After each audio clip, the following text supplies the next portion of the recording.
Wala ka na ibang binigyan? Your Honor, alam po ni Sally yun, binababa niya lang po sa opisina ko yung mga pera, nakakahon po yun, nakasarado po yun. So, sinong binibigyan mo? Actually, hindi ko po binibigay, kinukuha po ni D. Alcantara sa office ko yun. Ito, Di Alcantara, ganito ha. Lumalabas ngayon na parang pinapalabas ninyo na you are the least guilty. At ito mga tauhan mo ang most guilty. When in fact, ikaw ang district engineer. Yes, sir. Walang mangyayari dyan sa distrito mo na hindi mo alam dapat. Because, ganito, you are the hope, head of procuring entity. Di ba? Yes, sir.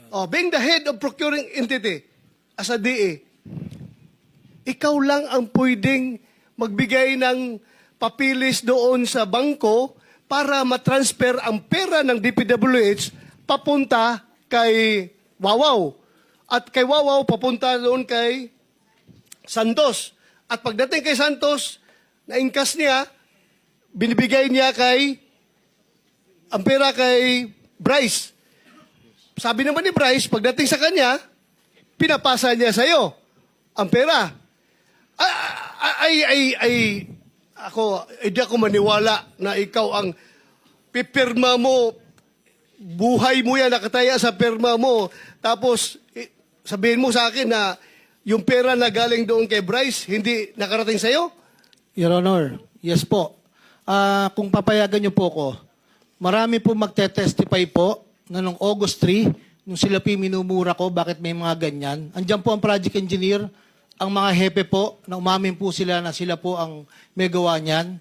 At si J.M. Ramos po na nakadiskubre. Your Honor, inaamin ko po na may pagkukulang ako dahil ako po ang huling pumipirma. Pero may mga nakapirma po at sinasabi ko nga po, yung pagtitiwala ko po sa mga tao ko, yun po ang naging kasalanan ko nito, Your Honor. So, ibig mo sabihin, wala po akong wala ka talagang natanggap, partisipasyon.